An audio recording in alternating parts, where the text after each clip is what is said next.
3. We're live, Mr. Wade. I yield, sir. Pleasant, pleasant good night to our viewers and listeners, both at home and abroad. Again, welcome to our Belizean Affairs show number 349. Yeah, man. And it's our pleasure Right on the to sit cusp. in your yes, sir. Yes, sir. It's a pleasure to sit in your company, Leonard. As Uh, the, always, the pleasure is mine too, Mr. Chairman. thank you and thanks for your persistent and your steadfastness and your patriotism. I wish we have more Amen. people that in line. But enough said on that.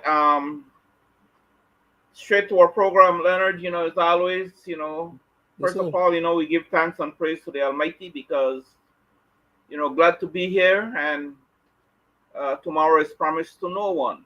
So I give thanks and praise for today. Um, as always, we start our program with a prayer followed by a reading. I will Mm. ask Leonard to please lead us in a prayer, please. Thank you. Yes, sir.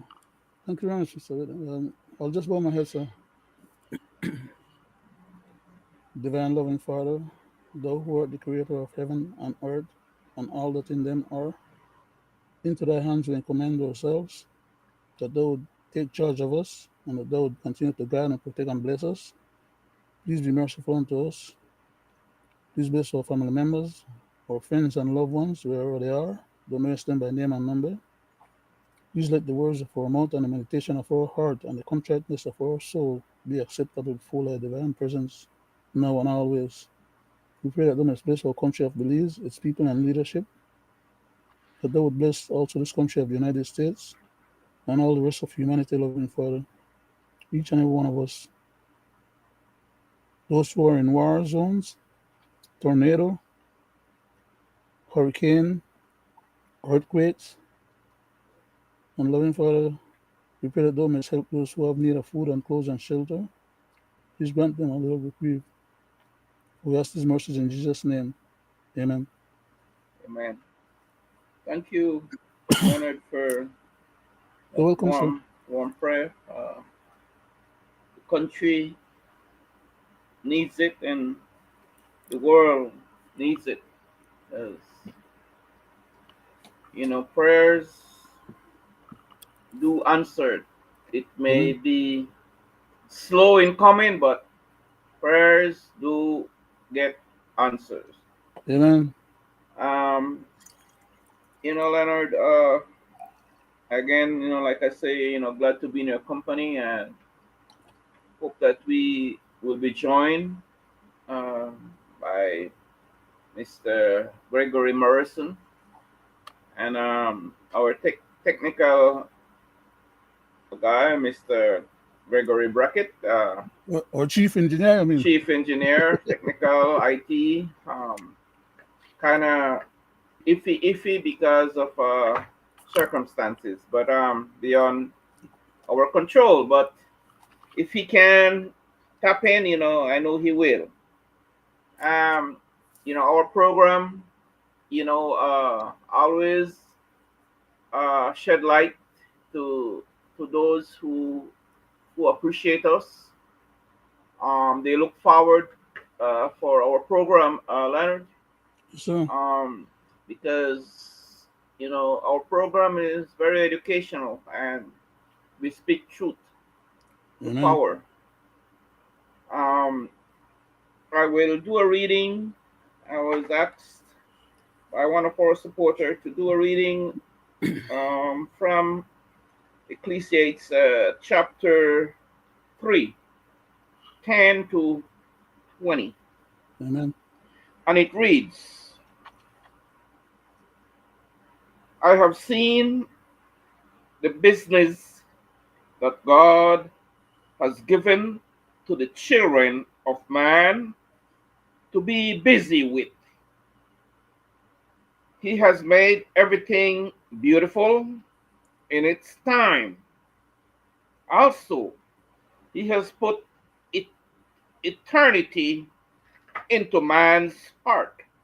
Amen. Yet, so that he cannot find out what God has done from the beginning to the end.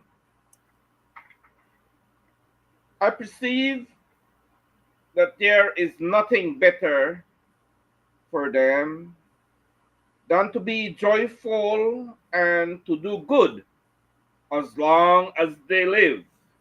Amen. Also, they also that everyone should eat and drink and take pleasure in all his toils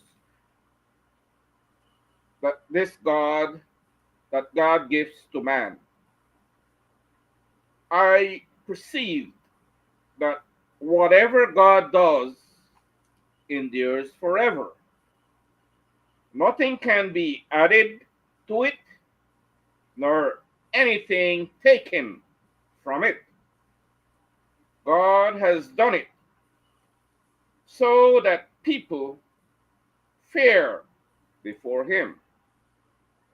That which is already has been, that which is to be already has been. And God seeks what has been driven away. Moreover, I saw under the sun that in the place of justice, even there was wickedness, and in the place of righteousness, even there was wickedness.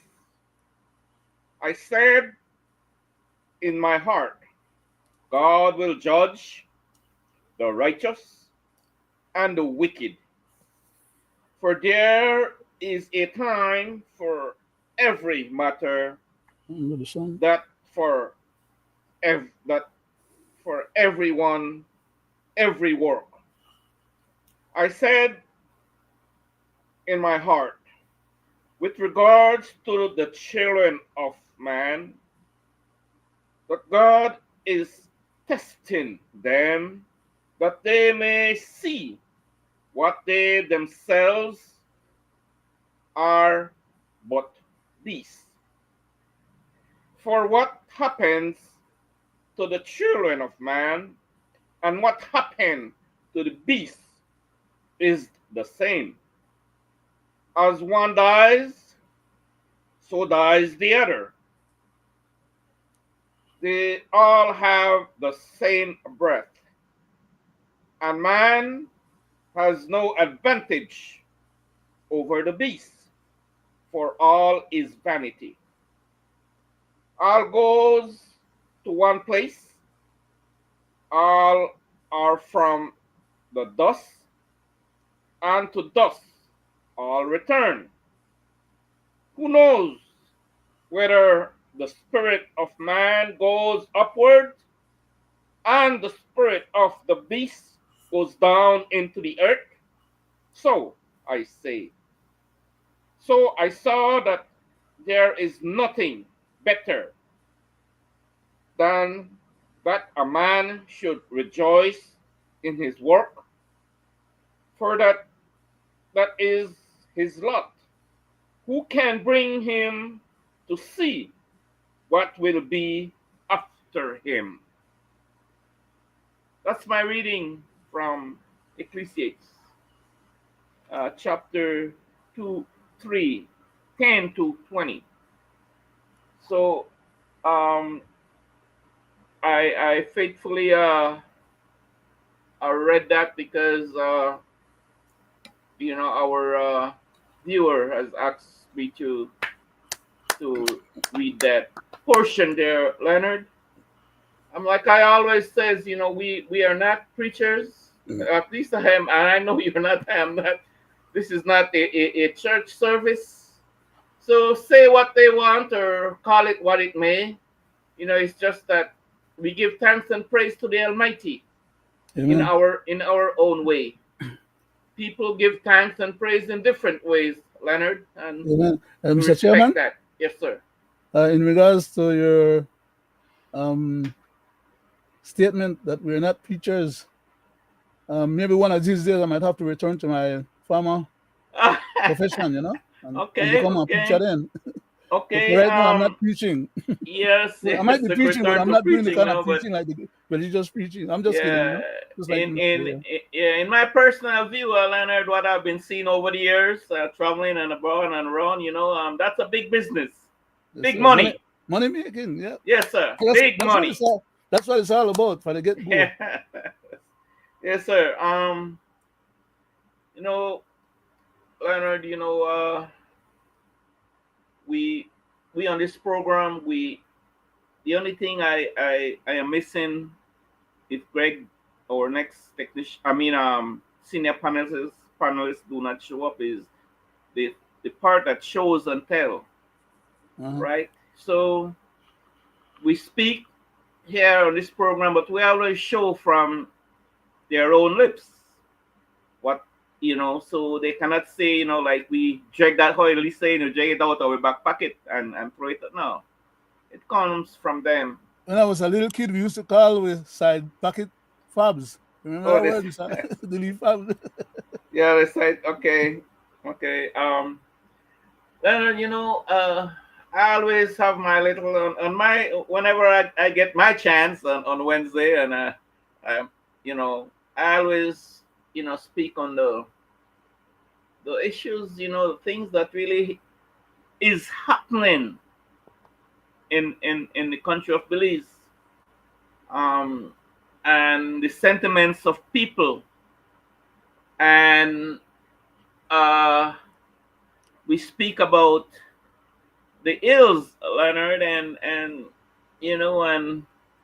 we speak about the bad things that people does, and some of the people that does the bad things are people that we do not expect to do these things, Yes, but they sir. do it anyway, and it makes news, it makes headline, it makes worldwide news, Mm-hmm. because little do these, Leonard, I want to say this, if I haven't said it before, like I said, little if they know or do not know that whatever they do and it's media attention into internet or somebody, it travels around the world. And it reflects on us. So it reflects on their action, Yes, sir. it reflects on their deeds. So if they think that they do it and people only, like they say, it blow over like a lee breeze here, and no, it does not. It does not. Um, lately, Leonard, we see the constant aggression of Guatemala, the country that does not respect our sovereignty and our independence. Um, they are getting bolder and bolder. Mr. You want to Chairman? say something? Go Yeah, ahead. yes, sir. No, I was just going to ask you on that point when you will start the discussion on that point. Can I be given maybe 5 to 8 minutes of your time? I have one thing where Mr. Ramos, Wellington Ramos wrote, and it's right in line with exactly what you are stipulating right now about the Guatemalans. So I'm just trying to get you a heads up to maybe if you have one No, chance not a to. problem. No problem. When I, yeah. I think somebody is in the background. Yeah, Mr. Oh, Brackett now. wow.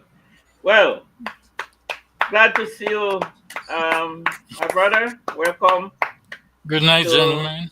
to Good night, sir. our uh 349 edition, Greg. I would say I miss a next senior panelist, and I hope that you'd have showed up tonight and put the nail, right. I always say put the nail and finish that final touch in what we are all about, and when we speak and when we talk about issues, you actually come and you put that final touch with from their own mouth, right? We show and tell. So Good night, Greg. I'm happy to have you, Greg. So good night. Thank you, Mr. Chairman. Good night to you, the people at home and abroad.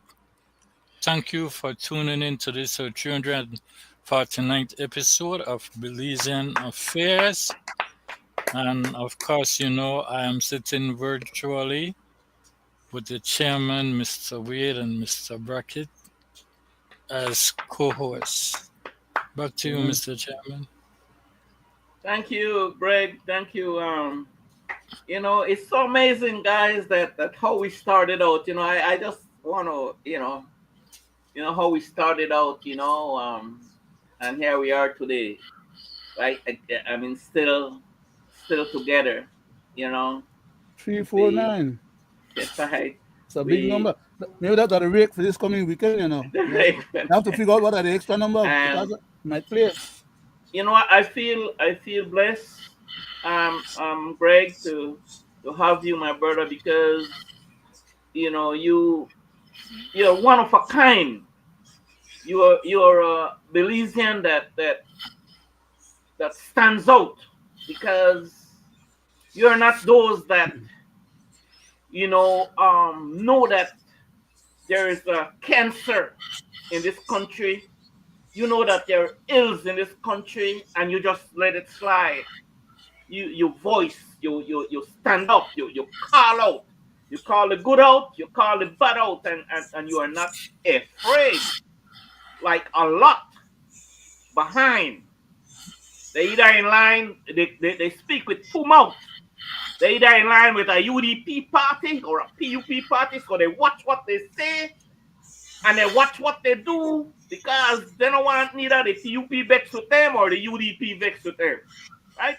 So my point is that you're a man of integrity and you call a spade, regardless of who gets vexed, but you call the truth. And I applaud a man at my age now and what I have seen in this country, and I've seen how this two-party system operates and does the evil things they does to people who speaks out. I applaud that you're willing to take that hammer on the head, whatever they do, because of speaking out. And same goes to you, Leonard. Right? Well, with So, me, at my age, at my and the things that I've seen in this country and the people that I had interact with, and the ones that I interact with no more because of their evil deeds and the evil things they do, and I call them out, and I'm not afraid to call them out at this point in time in my life. So if that's bad for somebody, and if that's what will send me to prison, well, let it be for speaking out, exercising my God-given right. So let it be. your constitutional and build right too, sir. So I am very humble to have been sitting, very humble to have been sitting with you two gentlemen, right? And I thank you. Um, Greg, I want to touch a little bit on the action of the Guatemalans and the action of the Prime Minister, knowing well lately they are in high level talks. He's in a they were, and I don't know if he's and the two good man, the foreign minister, Mr. Fonseca, and the leader of this nation is out of the country. So I would say maybe they would just start to lobby, speak with these leaders that they're talking to, and telling them the aggressiveness, the continuous aggression from Guatemala and the incursion from Guatemala. And I would say maybe if they had some kind of patriotism, and while we're in the celebratory mode here, Leonard and Greg, because it's the Independence season, the 10th of September. This is a month that most born red-blooded Belizean appreciate. I'm not talking about the fifth columnist that comes from other countries and migrated and lived in this country, because they might not feel the same way that born Belizean feel towards Belize. Fact that they're not born here. They say You are loyal to where you were born. That's where your loyalty is at. That's how I see it, and that's what I've been hearing ever since I was a kid. So, Leonard, and Greg, in my personal view, that I've always says, when I see something, I say it's not going to end well, and I say it again with that aggressiveness, and it's getting more and more forceful. It's not going to end well, and I just hope and pray that when it does come to that bump, that it doesn't happen like Israel and the Palestine, where innocent people die. Right? Just hope and pray that doesn't happen that way. That's what I wanted to, and again, I wanted to talk about the 13th Amendment, Leonard. I want to talk about that. They're going around, they're calling it consultation. Again, it seems that it's kind of hard to pass. So they shift from Belizean to Belmapano. They're gonna Danriga, right? So let's see. And I wanted to talk about the weed bill, the weed referendum. That's how I call it. The weed referendum that this man Karim Musa, the police minister, is championing, right? So let's start somewhere, Greg. So I give you the. Thank you, Mr. Chairman. It is not too long ago I sat on this show the last time I was present, and I said something that came to pass. I was wondering, since 1981, when we decided we want to become an independent country, Boy, I do remember that how day. our leaders, past and present, would make sure that our economy was working well to back our country. But as we can see, our independence is going down the drain like our economy that was plentiful, a lot of citrus, a lot of wood. But because we had abundance and it was fruitful, past and present government abused it and never planted back. They never took from it and economized into modernized technologies and factories. And this is where our independence is going.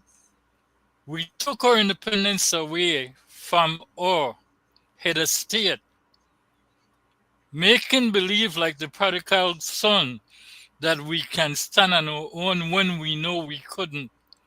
We still have our hands out begging for donation all around the place. The last time I was on this show, I said something and I will repeat it. I believe as Belizeans, we have dual identity because we have a head of state. And I said, I cannot understand why the government is running to the OAS when we have a head of state. And the right person we should go to is our head of state who has always protected this country. Anyone with historical view and knowledge will know that when they were here, Guatemala would not think twice to cross our border or enter into our waters. I can attest to that. It wasn't that long, Mr. Chairman. I said it. When the Commonwealth stand up, and was against the incursion into our country by the Guatemalans. Shortly after that, I see our foreign minister addressing the Commonwealth. I believe that this is happening to Belize because of the repatriation move our present Prime Minister tried to do. He had mentioned that to the British Prime Minister and he wanted an apology, I believe, and he did not get that. And ever since then, they tried to turn their back. Shortly after that, we heard we needed a new identity to get away from our colonial masters. The Queen head was removed from the dollars. And now we're where we at. A defenseless papa who's running to the OAS, who has ties in Guatemala, who has used the Webster proposal to conquer foreign territory to suit their agenda. They have done it in Africa. They have done it in the Middle East. They have done it in Guatemala under false pretense because of the banana company. And now you see they want to do it in Venezuela. So make no mistake, our government is going to the wrong individual. When I listened to what the gentleman from the OAS had to say, tell me what kind of thing is that? Belizean people, you guys need to wake up. We have a head of state, and those are the people who is supposed to protect us. If we didn't have a head of state, then it would have been different. But we should go to our head of state for protection, not the OAS. And I want to put that out there clearly. I go back to you, Mr. Chairman. Thank you. Leonard, Thank you very much, sir. couldn't have Uh, said it better there, Greg. should I go ahead and read this thing now, Mr. Chairman, or Go wait a ahead. little Go while ahead. more until we get more deeper into it? Is, go ahead. Go ahead Okay. and do it. Yeah. It's I not have too another. long, right? It's not too long, right? It's kind of long, but I think Well, I try could, it. because I could truncate it. Try, yeah, I just want try to get to to. the Yeah. essence of what it's all about, basically. Okay. Uh, there's an article here by one of our good friends, um, Mr. Wellington Ramos. Wellington Ramos. He's a very intellectual Belizean and always contributes to our patrimony in terms of the well-being of our Yes, go country. ahead. Yeah, go ahead. This article was written and was uh, put on the internet under the name of the Belizean Diaspora Voting Rights Group by Mr. Godoy Chavez. It says, the current president of Guatemala, Bernardo Arevalo, might be set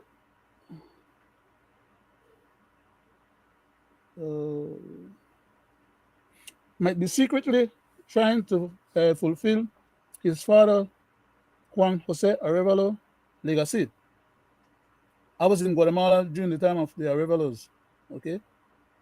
So I know what the gentleman is talking about, and which is why I take such high regards in terms of using it for my commentary for tonight.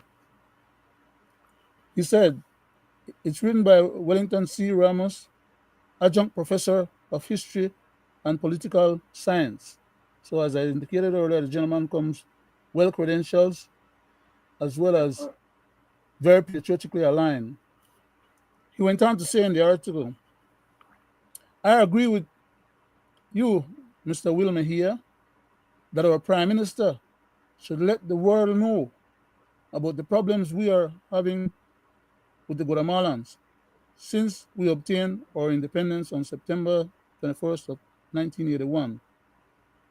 With both the UDP and PUP since our independence, I have observed that their foreign policy approach is based on tolerance and appeasement, as well as uh, I add my own word to his by saying, as well as we try to make excuses for them. You know, we do not owe Guatemala anything, and there is no need for us to tolerate and appease them. In Belize, we call them fierce and chancy, fierce and chancy, which are two types of people Belizeans do not like. Belizeans also get angry with people who do not stand up for their rights by calling them traitor, a word meaning coward. I do not believe that Belizeans are cowards. That's what Mr. Ramos is saying, but I add to what he's saying there by saying that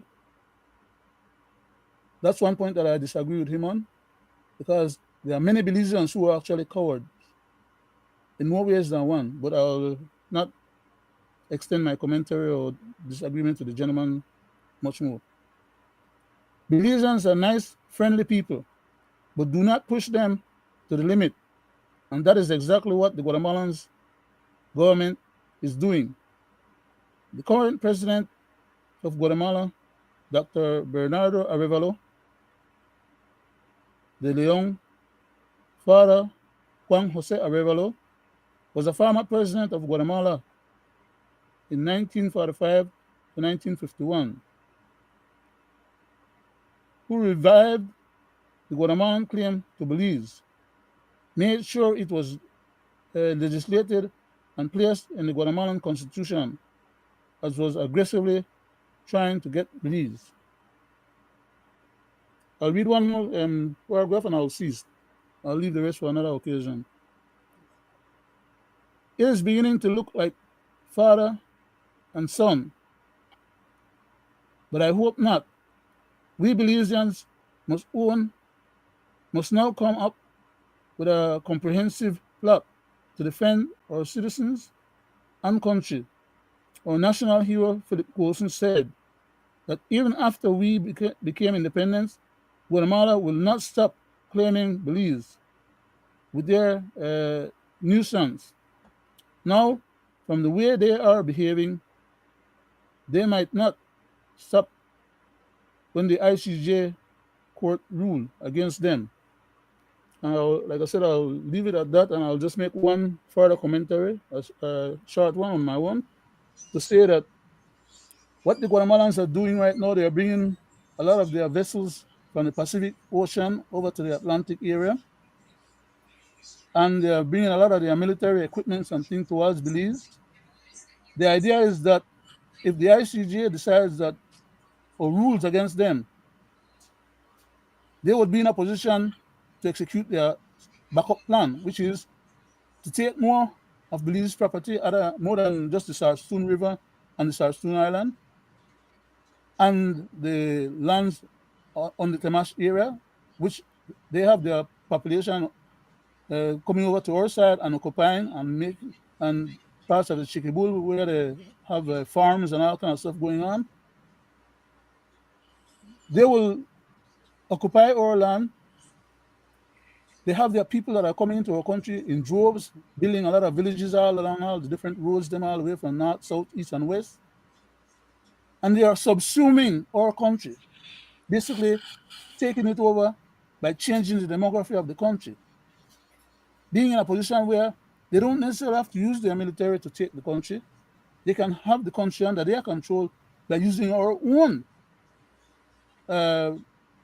constitutional processes, as well as our own democratic processes, to outvote us in our own elections. And we have our politicians falling prey to that mindset and believing that it's going to serve and turn out, like you said, Mr. Wade, Mr. Chairman, it's not going to turn out well for Belize because we are being undercut from within by Trojan horses, as well as we one leaders and some Belizean fifth columnists as well. Barring Belizeans I have discussed these matters with, intellectual individuals, or at least they claim that they are, and for whatever the reason, they seem not to appreciate the fact that based on how Guatemala is behaving right now, they could care less what the ICJ says in terms of making sure that they're going to end up with a part of Belize. And I'm not talking about the part of Belize that has already been ceded under the Maritime Areas Act, which is why they are bringing their gunboats all the way in front of Belize City. And they're applying our waters, figuring out the depths of the waters and how, if in case when they decide to make a move, if their vessels will be able to navigate those areas because they have already mapped the area. There's a lot of things going on in Belize. They're aggressing our BDF now, and our police, and our civilians regularly. And then turn around and tell the rest of the world that we Belizeans are complaining about them doing wrong when we are the one doing the wrong. They're setting us up to blame us for our own downfall. And instead of our leaders do what they're supposed to do, they are so anti-British to the point that they are pro-Guatemala and anti-Belize. Leave us as a defenseless papa for these Guatemalans to have their way with us. And then we have some jokers like G. Michael Reed and others who are telling us we need to stop provoking the Guatemalans then, when they are the one taking advantage of us. We're not telling them to provoke us. So why all one Belizean people going to be talking craziness like they don't really understand what time of the day it is? But I yield back, Mr. Chairman, having taken up Thank you. more of the time than I anticipated. Thank you. Still on that point there. Well said, Leonard, Greg, and Leonard. You know, I was part of the security forces, like you mentioned, Greg, when the British was here. You know, these things didn't happen, right? Never used to happen. And when they tried, the two times they were immediately sent back. In the space of 10 minutes, 10, 15 minutes, they retreated, right? Because they knew what time it was and they knew what they were up against, right? Like I say, I was part of that era, right? So that's why I could speak that way. And I could speak what I know. Now, I say, guys, from the 70s, that both government that had sit in the house, right? Both government, it's not that some of the older politicians does not know the intention of Guatemala. Some of them were there, and some of them is still around, right? So my point is, what is the mindset of this PUP and UDP leaders, and while interacting, because they interact with the Guatemalan government, right? And they speak, and so I would say that they know that, you know, we have a hostile enemy because they have proved it. So you mean that they don't have the mental capacity that we need to equip ourselves properly? So I say from the 70s to 2025, instead of we uplifting our security capability, no, we are not. I say this to say that, you know, what kind of mindset, or who are these people that are leading us? Who are these people? I ask the question, right? What is their true intention What do they want for Belize? Right?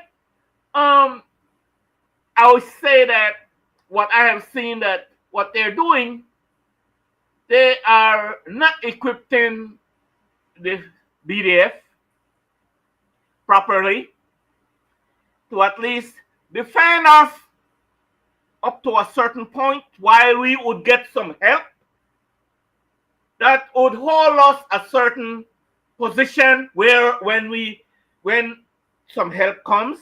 And the British had promised, they says uh 3 to 4 hours. I'm talking about the promissory note that was promised to Belize in 1981. 3 to 4 hours. If the British withdraw, they will be right here to defend this country. Right? So I say this to say that my knowledge about strategy, the military and all that, I would say that a government that has a love for its people and country would want to defend his country in regards of his country is being threatened. But doesn't seem like that's the mindset of this two-party system that we have. The mindset with them now, they have recruiting every time for the police force only to brutalize, to beat up on the Belizean people. Mm-hmm. Right? But instead of, equipping them the right way, they equip them all the wrong way with the wrong mentality towards the Belizean people. So if they don't like to hear what I do, tough luck, this is what I got to say. So in terms of the BDF, like I say, the BDF could be equipped properly if Mr. Briceño, he's the leader of this country, and the foreign minister, Mr. does not understand what when it says equip properly the BDF. Man, Axman, they are people of good knowledge that could tell them what is needed to equip the BDF to defend us a little bit, at least for 3 or 4 hours. Until, like I say, we get some help. But what they're doing, they don't even want to feed the Belize Defense Force properly. Mm-hmm. And what they do with the Belize, they use the Belize Defense Force to muster along with the police department to beat up on the Belizean people. That is all their shallow-minded. That is all their incompetency. Right? And they call themselves leaders. Right? So I hope and pray that I'm around, that when someone that call himself leader would make some kind of effort to equip our security forces properly so that they can defend us a little bit and not retreat when the Guatemalans shows up on the other side of the Surstoon, which they have no business, where you had mentioned. It starts from the deepest point in the middle of the river. 2 sides, one side for Guatemala and one side. That's how I know it from the 70s, Mr. Briceño. Right? One side for the Guatemalan and one side for the Belizean. We traversed that along with the British from in the 70s. And not a soul, or not a Guatemalan interference that I know about until lately. You guys drop on a hand, right? So I stress on this point because we are being bamboozled, we are being humiliated, we are being, taken advantage of, right? And what comes out from the leader's mouth? Well, the Belizean are the one where they aggress the Guatemalan and they must back off. And Barrow had said the last time when he was in power, Mr. Wilmer here, when you want to go to the Surstoon, you need to get a letter from us. So to traverse to the Surstoon, who does that? Who does that? Right? That was a And and violation and, of the and this Constitution, Mr. and, Chairman. and, and this government, this one now, the PUP government, what is wrong with these people? Blaming a Belizean traversing within his country, and blaming them. And then lately, guys, if you don't know, and then it's a controversy, between the Fonseca guy and in terms of what they speak, in terms of what had happened, in terms of they blaming the Mayan down there, that there was a MOU that they know about. They shouldn't go 1 mile towards the border and all that crap the Briseño guy is talking about, and that is part of what had triggered the aggression, the recent aggression, right? The other Fonseca guy, he have something different to say. So what kind of a damn leaders we have in this country, right? Yes, was. So I mean, these things are real. These things, Brett, and then these things affect us, right? Affects us greatly because we don't know what next, right? I expect, I was back in the area of the Sagastewing, right? They passed my house down in south there when they came through from the Guatemalan side and marched all the way to Punta Gorda, right? San Antonio Road. I was born on the San Antonio Road there. That's where my navel string is at. So I know about the Sagastuma incident. I was a little kid, 3 years or 4 years old, or 1 year old, 2 years old. I'm telling you, right? So all I'm saying is that we need some damn leaders that going to stand up and protect this country and its people the right way, and don't have people, wondering what next, what the Guatemalans are going to do next. So sad. Back to you, Greg. Thank you, Mr. Chairman. It goes beyond that, Mr. Chairman. That's why when I sit on this platform, I try to educate the Belizean people about what is happening in this country. Since 1981, past and present government has been lying to the Belizean people, spewing a narrative that they know is not true. And I want to say it as we speak.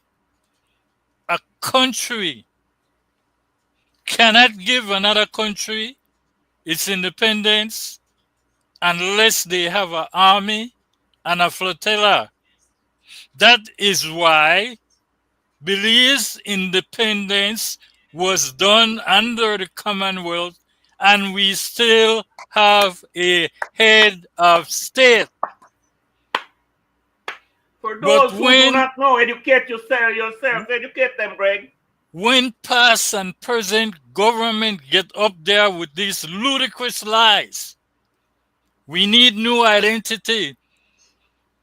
Start taking the Queen head off the money and start doing everything, including trying to turn the Belizean into sovereign citizens against the head of state.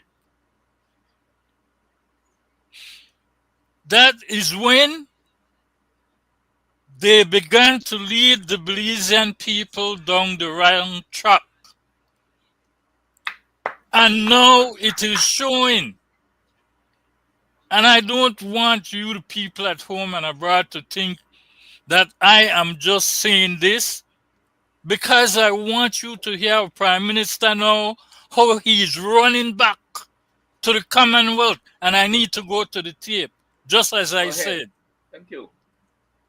I've not listened to their statement. It doesn't matter. We have our statement. No, we just had another release from the Commonwealth. Our friends to show that Belize has strong international support, and we will continue to push the diplomatic part. I know that there are a lot of people, in Belize that want to talk macho and we need to go and fight back. The truth of the matter is that they have an army of about almost 20,000. We're an army of a little over 100,000. And they have all the equipment. They're 18 million, we're 400,000. We have to be realistic. We need to fight. diplomatically, and we have been having success after success, and we continue to have success. And I have every confidence that whenever the court listens to the case at the ICJ, that we are going to be successful. So that's why, Mr. Chairman, he goes and be bodybuilding up with them, right? Drink tequila and have fun with them and backslap each other and hug up each other. And while we're supposed to love them more than they love themselves. Go ahead, Greg. Crazy. Mr. Chairman, I want to finish by saying this to the Belizean people at home and abroad. Even when we were misled by saying when the British leave, they will not come back to fight for us, I want you guys to know that a small island nation named Jamaica, which our Prime Minister and government has been treating their citizens so bad because of the devil that lies to our not, that Jamaica wanted to send troops into Belize to help protect Belize independence. And that is how we treated them under CARICOM. Had we gone down the right track, had past and present government wanted to do what was right for Belizean, the Jamaican army would have still been in Belize as we speak for our protection. So don't let nobody keep misleading you, because it is past and present government. In fact, that was supposed to be done under what we call or so-called the father of the nation when we got our independence. Jamaica is the first country willing to send its troop here to protect us. Amen to that. And we didn't want it. I go back to you, Mr. Chairman. Thank you. Leonard, you want to say something? Go ahead. Yes, sir. And that would not have been the first time that Jamaica had sent troops to Belize to help protect us. The Battle of St. George's Key is well recorded that regiments came from Jamaica to support us as well. People came from Cayman Island to support us. People came from Ratan and Vanaka Island. People came from Trujillo. People came from the Black River settlements. And some of the people from the Mesquite Kingdom had come to help Belize. Because those are the places that the Belizean had run to before, when they may take some of them and carry to Cuba the previous occasion. But on this particular occasion of September 10th that we're talking about, people came from all those places to bolster, support, and provide us the backative. So Jamaica have always been there for us and supported us throughout the history of the country. As a matter of fact, Jamaica was the administrative center of the British colonial parts of Latin America. So for those who don't know, I hope to pick up a little bit just now, more than you had known before. But the bottom line is, our current government, and I'm going to say from 1981 and a little bit before till now, had no interest and no need or use for the British. The British only entertained our clamor and request for help because we asked for the help. But if we don't ask for the help, they're not going to jump in and just help us because they know we need the help. But we snub them and we don't want nothing to do with them, even at the point of, our own demise. Because that's what our current leaders have been leading us down into. The demise of our country.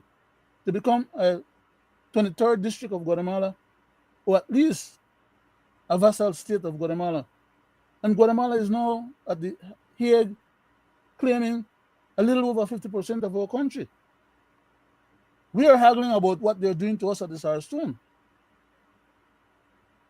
But they claim half of the country, which is why they have their people coming into our country in droves to squat there.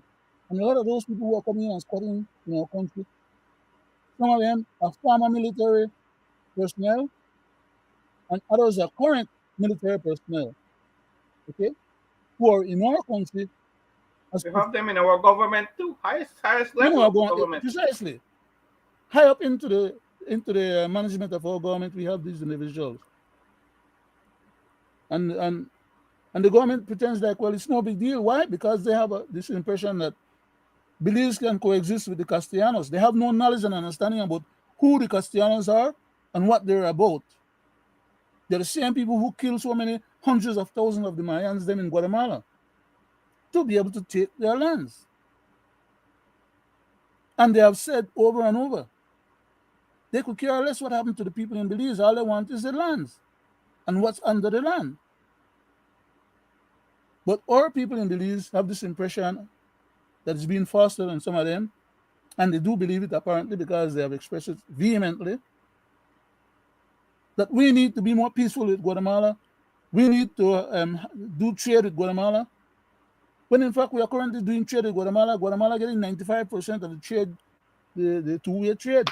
5% for Belize and 95% for Guatemala. And that's been going on for decades now. And our government is signing treaties with them. We have the Placentia 13 that was signed by the UDP-led government of Dean Barrow. We have the 13 proposals that was originally stipulated, the 17 proposals that was finally recommended. All those things are still in motion and are being implemented little by little, despite the fact that the people fought against it and have stood in the breach for all these decades from since then till now. The heads of agreement for year one was basically the same thing from the 17 proposals that they were trying to renew. And Mr. Price and Mr. Schumann going to sign the documents them. And only when the people rebel against it, he throw Schumann under the bus and say, well, he read the thing over and over, and he didn't understand it, and he don't believe or accept it either. Then after that, we have the Maritime Areas Act. And then we also had, around the same time, in 1991, we also had the delimitation of our lands. Then we had the Ramphal Waika proposal in 2000. And just before that, we had the resolution of the OAS with the Santa Rosa community that didn't want to leave out of our country. And that turned into a delimitation of the 2 mile, 2 kilometer wide zone that we now have between Guatemala and us. And they are using their side of the 2 miles, but we can't use our side. But they can come in on our 2 mile side, and even far inside of our Chiquibul area, and cut down all of we mahogany and other lumber, and take out the gold and other minerals and the satay plant that they sell so expensively, as well as taking out all the parrots and the macaw birds and all the other different things and destroy the fauna of the country so that they can turn it into cattle ranching. And they have thousands of acres in cattle ranching on our side of the border at Halakte and other areas. And the government does nothing about it.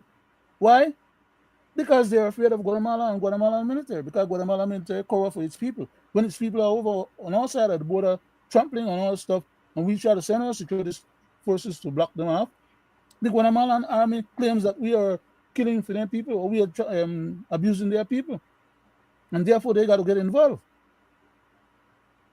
At the end of the day, this is what our government has brought us to, under both parties, to a point where we are freewheeling so that they could take the powers, hard and pull the system, destroy the constitutional way that we have existed, destroy our cultural way, provide us with a new identity, and turn around and just make the whole administrative process a hustling process. That's all it's all about. They don't give a hoot about what becomes of Belize. You know what, Mr. Chairman? Thank you very Thank much. you. Thank you. Well said there, Leonard and Greg. Well said.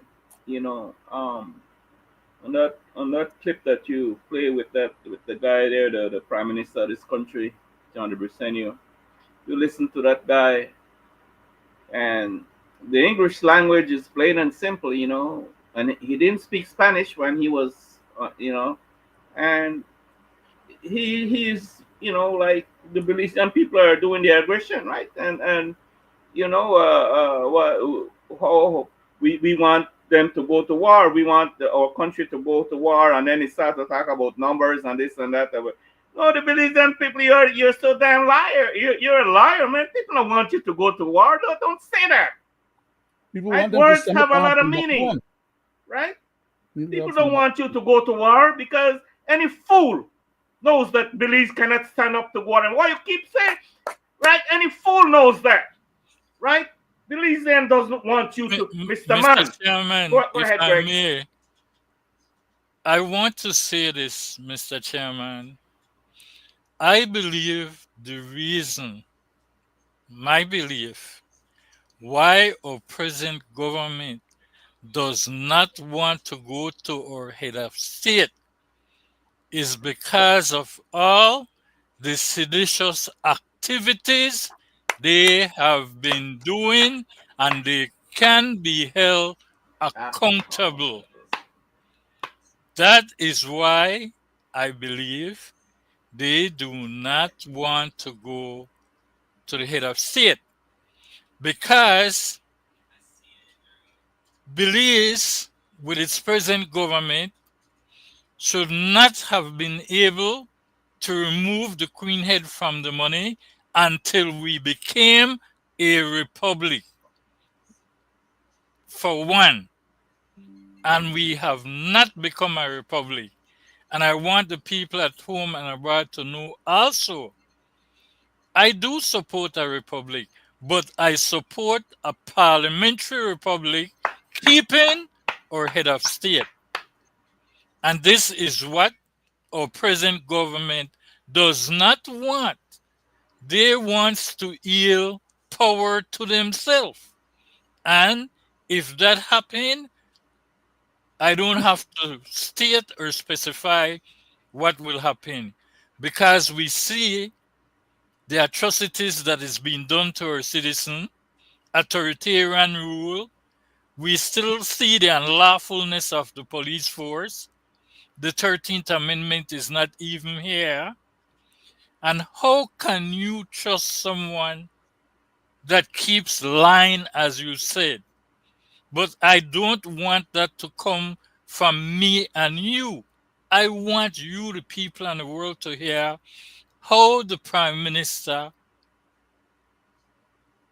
repeatedly lied when he was questioned.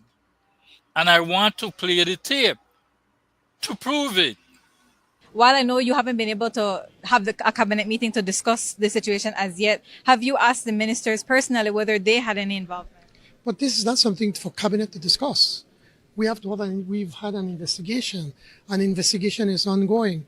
Once we get the report, then the police will then tell on the report. They will recommend. I don't know why people get so excited by that. I will take that.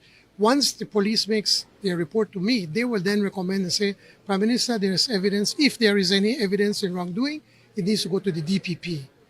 Of course, all I will do is just inform cabinet, hey, this is what happened. But it's not for cabinet to discuss. We have said it over and over, and the Minister of Police have said it to the media that he has nothing involved. He has not been involved in this matter. So what else can I say? Did you ask the ministers whether they had involvement? Yes, we have. We have discussed this, and he has said he's not involved. The other ministers? When we mention it in cabinet, obviously, when it first. I want to stop it right there. Lie on your own self. Oh, No, man. people at home and abroad, Oh, the Prime man. Minister just said they did not discuss it in cabinet. he was waiting for the report, and you heard what he just said when we discussed it in cabinet. I go back to you, Mr. Chairman. Oh man. Wow. These, In their own words. yeah. And it's so sad, that Man. you have some, I say, very intelligent people, look up to this man. I would say intelligent Belizean, Greg, and I look up to this man, right? Mr. Chairman, could I say something So quickly on go the same ahead, point that, Leonard. uh, based on the same tape that Greg played just now? The Prime Minister, what he said just now is not what he was saying before. Okay, he's now coming with a revised perspective and trying to run and jump ahead of the curve, so look as shitty as he had looked before when he tried to capture the report, so he could tamper and mess with the damn report. But they're listening to what we're saying, and we're schooling them and disciplining them, but to the point that they can't get away from their own selves. Okay, because exactly what he is now saying is what we have been saying all the while along on this specific program, and other people have been saying on their other programs as well. And that's not what he was saying before, but now he's coming around to acknowledging that the DPP has its authority vested in it, that he have no rights and should not be tampering with. Okay, we brought all those things out when discussions, and other people have been bringing it out. The questions that are being asked of him, and he's trying to brush off the questions so he doesn't get caught. But the more you open him out, because he's so used to lying, the more you open him out and the more words come out of him out, the more stupid the man look. But at the end of the day, all he's trying to do is exculpate himself or distance himself from that particular effort that happened. Because they wanted it happened, and then now they want to just dismiss it and forget about it and let it go, like they say, you blow over like one breeze. They're just holding on now to let the stuff finish blow over, and then they come back with something else. Then they try to come with having meetings on the 13th Amendment again. Why are they going to Belmopan? Why are they going to Stan Creek? Why are they going to other places when none of those other places will have the 13th Amendment affecting them? Why don't they spend more time and educate the people in Belize City and other areas where those 13th Amendment have been targeted for, so that the people they can learn and understand and know their rights and know exactly what the difference is between what the Constitution says is their right and what these guys are trying to create laws for to deprive them of those rights. It's simple, but they don't want to deal with that. The effort what they do right now is less than what they have done for the PCC Act. And in the PCC Act, they didn't cover not even one quarter of the population of the country, but just they want to make laws to cover the whole country. Like what they're doing right now with the marijuana stuff we want to bring up again, Mr. Chairman. Then they go there's Kikaka there. Kikaka is not even a division proper. It's the smallest part of the Belize rural south. It's not even a half of the Belize rural south. And then we'll give them autonomy to create laws that's going to affect the national psyche and the national prerogative as they move forward. If they get to implement that law in Kikaka successfully, because they say, okay, the people of Kikaka want it, they will run it down the throat of everybody else. They cannot do that, Mr. Brackett. We know It's that. non-binding. We know that. But we also know how these people operate based on the historical occurrences. It's non-binding, Mr. Brackett. But Greg I and, will and go ahead, Leonard, Mr. yeah, Chairman. Greg and Leonard, I want to stress on this, and I have been stressing on it that we want to have an independent investigation, because in terms of the Budna abduction, because of the gravity and the people involved, because of the gravity of it and the people that are involved and the people that are denying that they're not involved. So we want to have an independent. We call Mr. Johnny Briseño for calling you to, since it seems that you take up the mantle of this thing now. I don't know why. You have no business doing that. right? It should be done by the police and the DPP. They should brief you of what they have done. They have done, not what they are going to do. Because if they brief you on what they are going to do, you could very well interfere in that, Mr. Man. If he happened to be showing up So as part of our I report, say, the crap that you are talking, the crap that you guys are doing in this country in terms of justice, right? You know, I just hope and pray that when the shit, I say this in on the program, but when the shit hits the ceiling, that you have nowhere to run. All of you who were involved. And I call, and I said this before, I call on the family of Mr. Joseph Ryan Budner. Don't forget to go and make a police report. Go and make a police, because you hear them, oh, well, they never make one police report, and they never this, and they never that. Go and make a formal, since they refuse, and the manner in which they did Budner, that he couldn't have made that report. Go and make a police Mr. report. Chairman, Mr. Budna has some attorney that is suing them. That is as good as a report. Exactly. Because they will have to show up in the High Court. Yes, sir. But and I'll make you continue. Let I pass it out to you. And Mr. Briceño, those tapes that you say by the end of the month is coming, you know. We want to see that damn tape in its intensity, in its fullest. No cutting up, no slicing up, no. Let the Belizean people see the actual happenings, minute by minute, second by second. People want to see it. Then they could restore that trust they have in you. But right now, your trust has been diminished. The trust that the people had in the police force has been diminished, because if it happened to Mr. Joseph Ryan Budner, regardless, like I said before, his action and what he had did and what he didn't do and this and that crap, I could care less, right?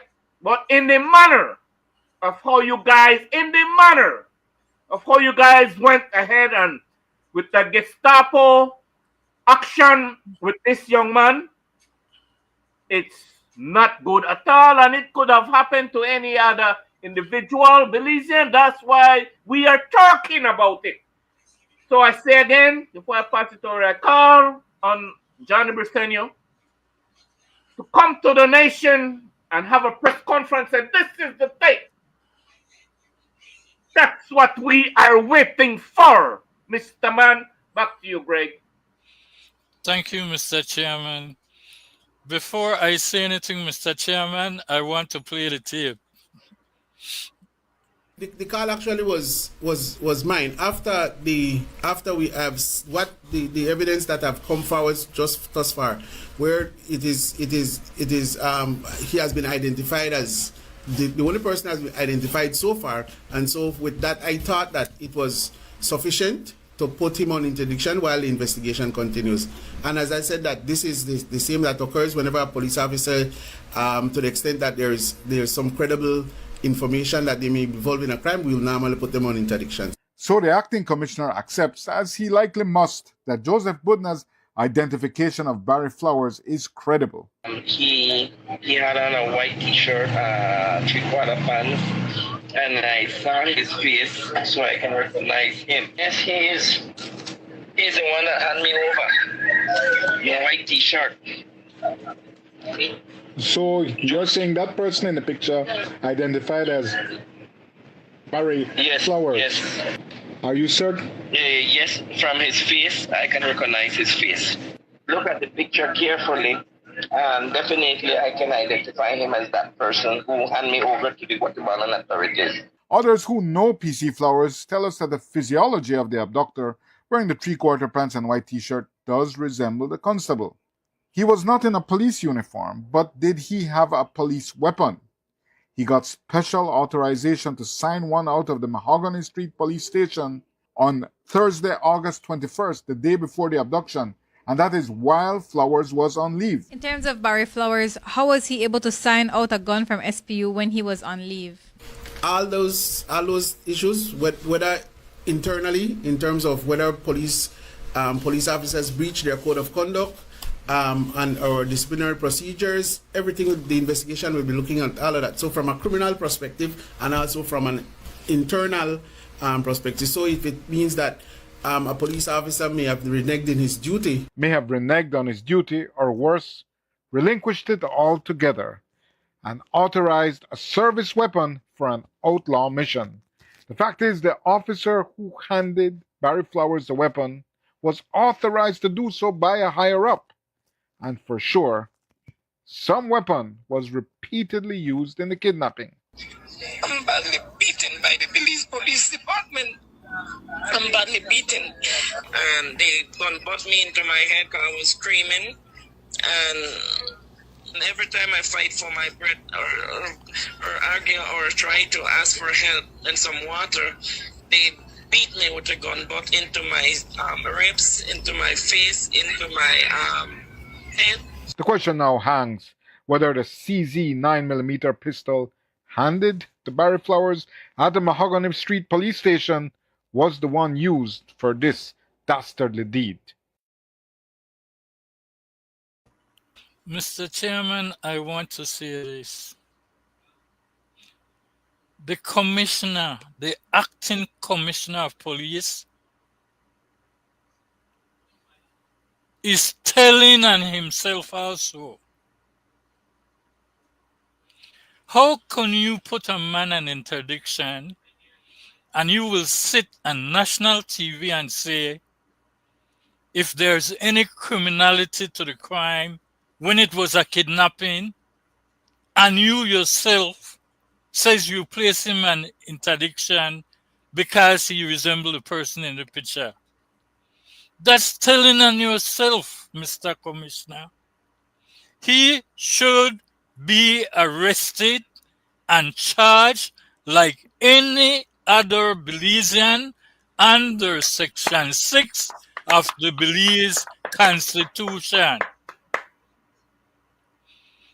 And I will go on to say, I find him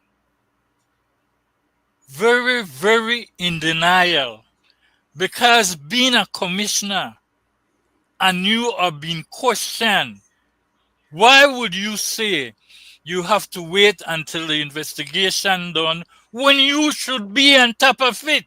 You should know what is happening. You should know how far it is.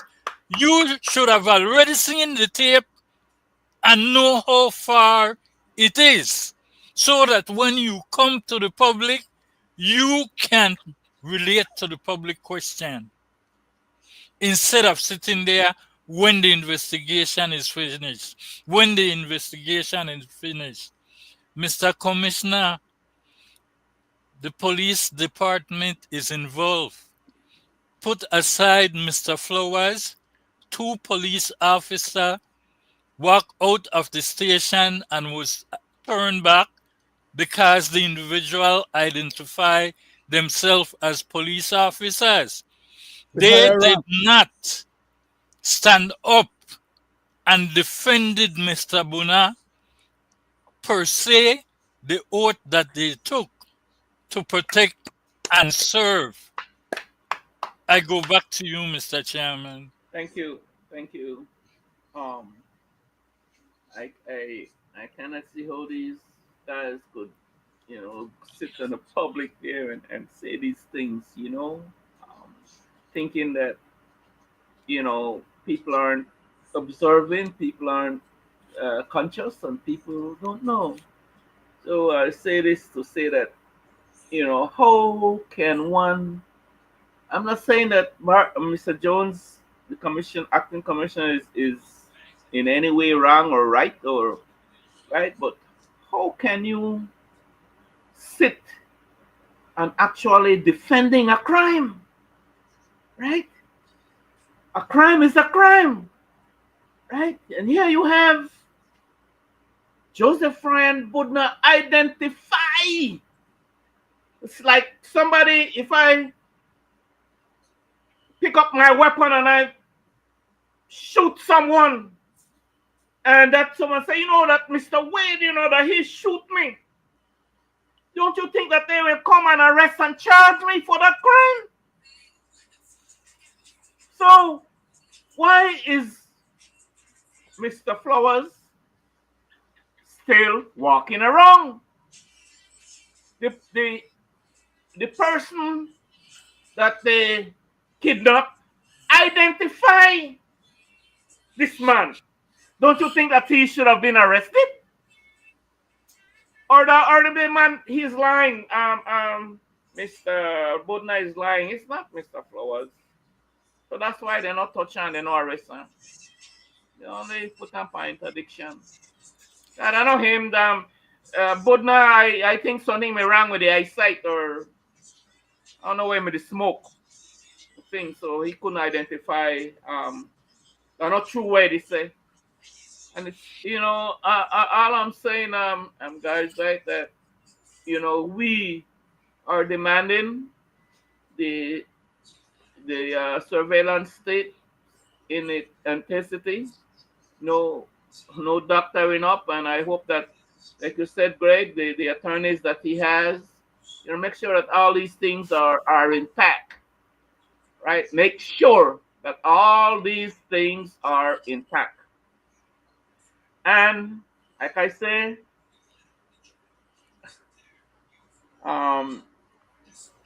they cannot say, Greg and Leonard, that the police is not involved. Isn't Barry Flowers, the young man Flowers is a policeman? He's a policeman, right? So for them to say that the police is not involved, there you go again. Mr. Chairman, if I may, I believe that government and our Prime Minister, I believe, is trying to use a page out of President Trump's playbook. That is what I believe. When things like these happen, he takes it over, like what happened to Jimmy Kimmel. And he get rid of people and do all this crap, not to let stuff come out, exactly. Like the Epstein files. That is exactly how I see it too, Greg. Leonard? Thank you very much, Mr. Chairman. How can our police commissioner, I'm not talking about the acting commissioner right now, I'm talking about the police commissioner, and I'm going to call his name, because I'm not scared to call none of their name when I address them and address what they do, because when I open my mouth, I have enough to be able to substantiate and back up what I'm saying. How can he come on the airwaves in his first meeting that he had after that incident and declare that the police is not involved, when he should have then at that time been able to see the police corporal coming out the station and going and talking to one of the individuals and then walking back towards the station, which is to say he was suborned, somebody with higher authority or with more influence than him, or who carried more powers to make him cease and desist carrying out his responsibility as a police officer, as a corporal, to have interdicted or get involved to try and prevent what was happening from happening. He acquiesced to what happened and went back in the police station and allowed that person to have been further victimized and then kidnapped and taken away. He facilitated that process instead of interjecting himself and the police department, because that's what that police station is there for. That's what he, as an officer of that police station, is there for. Guys, quickly, I want to ask a question. Did they hand over that vehicle to that they transported Budnaina? Did they hand that over to Guatemala? I just asked. No. Isn't there sufficient evidence The And vehicle was a forensic rental. that could have anyway. Go ahead. Sorry, the vehicle was a rental vehicle, Mr. Chairman, and it was returned. Okay, it was not even taken for evidence or anything, or the vehicle was returned. The gun was not taken for evidence either because it's the property of the police department. It was signed out for and signed back in for. But no police is involved. How can that gentleman just coming off an interdiction, get a gun within a day of going to use that gun for a special They crime? had washed that. Sorry, guy. They had washed that gun up real nice too with some Lysol and disinfectant and all that. They're special agents. They're special. That gentleman, like I said, from the very first time when the police commissioner came and was gabbing to us, I said, whenever you see big people at the head of the table, the lie is because they are covering up for bigger people than themselves. Okay? And at the end of this whole process, that's what's going to be manifested as being the fact. The commissioner, Mr. Rosado,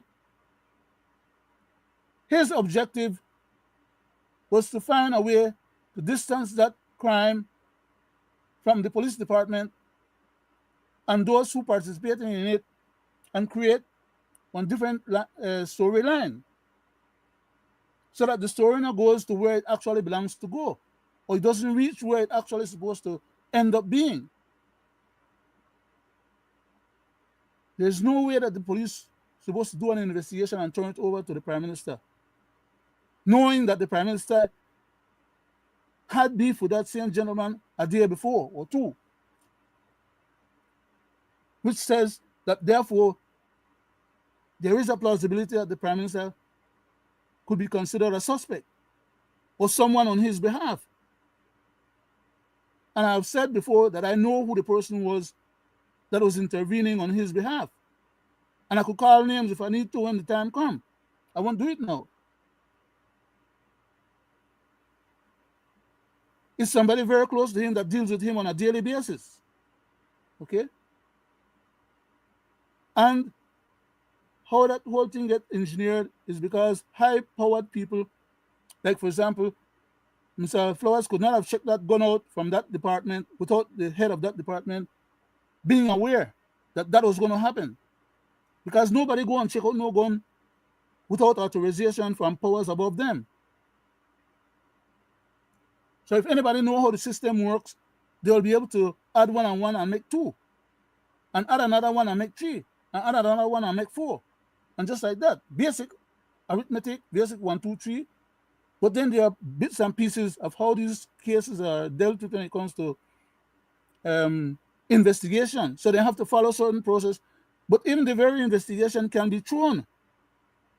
It can be done in such a way as to divert from where it's actually supposed to be leading and end up in a different place than where it's supposed to go.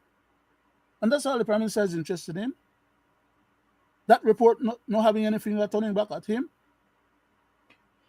Otherwise, he would not have jumped so quick ahead of the game and tried to stifle it. Greg, I'll give you 3 minutes, and I'll take. Mr. Chairman, I want to say this. Our present government is really working against the people. Can you recall that they just took some money away from the BDF? Mm-hmm. Now, would you believe the long period the teachers were on strike fighting for their money,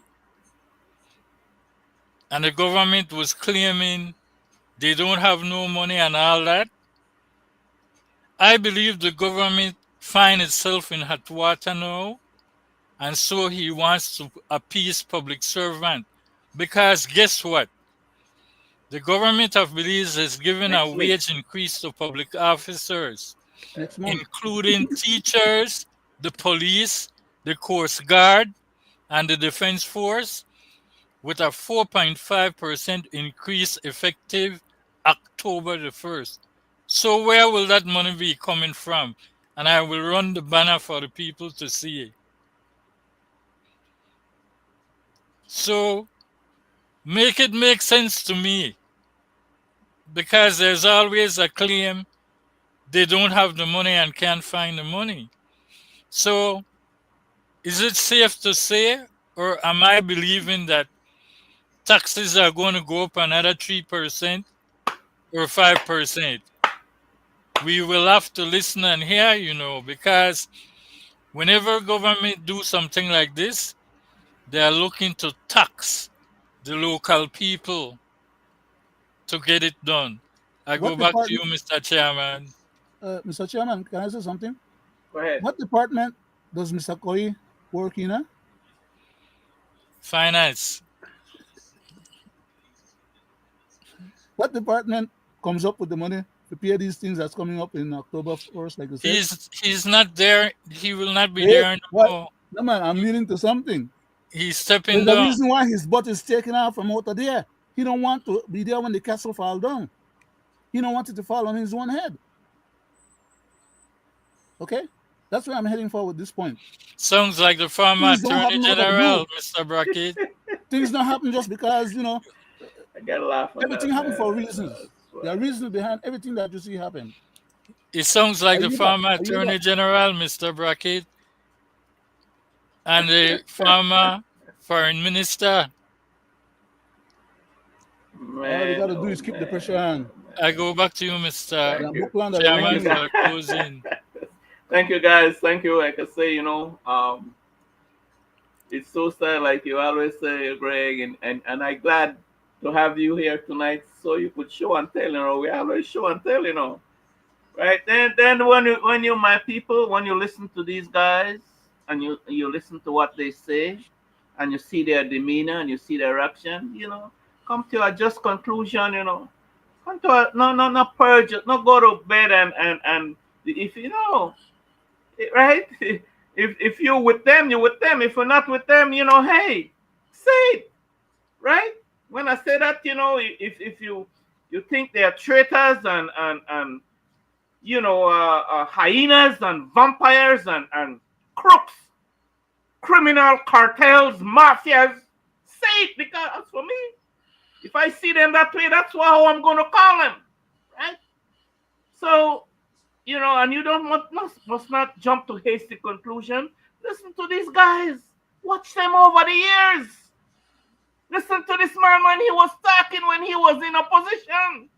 He and the Musa guy, they were very vocal, right? When they were in opposition. Did they come true for you? What when they were in opposition, when they say what they will do and what they wouldn't do, right? Are they been truthful to you? Well, I know the hardcore PUP now will say already, right? Oh yes, man, the minister, man. No, not a lie at all. I believe that, man. I what can't say that for my minister, right? You can't. Apologies, Mr. Chairman. Yes, Apologies. man. So what is wrong with that Oh, picture, guys? man. And that's what swell these guys, guys that they keep doing what they do, right? Because you have some people that encourages them, right, and a part of their evil deeds. On that note, it's always a pleasure to sit in your company, Greg. Thank you, Leonard. Mr. Chairman. It's always a pleasure to sit in your company. Pleasure is mine too, sir. And I just hope that tonight, the Belizean people, both at home and abroad, see the things that we are interested in, the things that we talk about, right? And we don't talk about these things in no ill way, right? We talk about these things that actually happens, right? And as to how we see it and what we think about it, and we are not afraid to verbal. We are not afraid, right, to say how we feel about certain individuals. Because why? We are born Belizeans. We are taxpayers. Mr. Chairman, can I ask a question before you close? Just a question. Are we going to see that report that the Prime Minister received from the Commissioner, Mr. Rosado, I wish the newspaper people, they would make a request for it, a freedom of information request, because he don't volunteer to give that up so easily. But thank you very much for allowing me the question. Thank you, guys. And like I say, we are waiting for that video footage in its Mr. fullest. Chairman, I want to answer that question, Mr. Brackett. That's a farce. Go right ahead, sir. That is a farce. They will not show no videotape because you cannot show no evidence until it goes through trial. You cannot disclose no evidence until it goes through trial. So that is a farce. When they say they will show a videotape, keep waiting for it. Anybody with legal background or who is a learned woman or man would tell you that they cannot disclose any evidence until after trial. I go back to you for the closing. Thank you, guys. Thank you. Mr. Chairman, as a public notice, okay, I recall the first time we discussed this matter, you said that you're hoping that there will be other public tapes out there from private individuals. That's exactly what, Leonard, like you read my mind. That is exactly what I was going to ask. Go ahead. Oh, okay. And, go ahead. And therefore, as a public notice, I'm going to say this tonight. For those individuals who have those tapes, it is not your job or responsibility to put yourself in harm's way to produce those tapes for the police, because you will become a victim of your own conscientiousness and wanting to do the right thing. More than anything else, let the police use the tapes that they have, which are all credible tapes and close tapes and good tapes, and use your tapes to bring out later on, after they bring out them bogus whitewash stuff. Use your tapes to come out and prove them wrong. Other than that, they will whitewash the whole crap, and it will just blow over like a piece of breeze again. Like, I yield back, Mr. Chairman. Not only that, Mr. Brackett, if they know you have it, there's a law that gives them the right to come after you and get it. So that's why I put out the proviso. That's why I put out this announcement. Go ahead, Mr. Chairman. We buy the mark already. Guys, I tell you what, that's very, very saying something to say, because and I'll say, I even put in my little 2 cents real quick. Those tapes that are out there that the police don't know about, please, work out a deal with Mr. Budna's attorney. Work out a deal. No. With Mr. Budna's attorney. No, send it to CNN or and NBC. There you go. Work out a deal. Get for your time and energy and everything. Work out a deal with them. But still be careful because there's Mr. Wade, if I had that tape, I would send it to the Hague. There you go. This is very crucial, and this will set a tone of transparency. This will set a tone for these rogue politicians and these rogue policemen, right? It will set you send it to the IC. You send it to the ICC, the International Criminal Court. The ones that deal with criminal conduct. But again, guys, it's always a pleasure, and time is always of an essence. I gone over 1 minute. Sorry, guys. And it's always a pleasure, to sit in your company. And for those who join us, Leonard and Greg, tonight, thank you. And please share our show. Please share it with your friends. Share it around and spread it. And thank you very much. And I hope that tonight, program, shed some light and give you a little more clarity for maybe something you didn't know or want a little more to hear about it. I hope that you heard what you wanted to hear tonight. I want to say good night. Greg. Mr. Chairman. Nice show. Thank you, Mr. Chairman.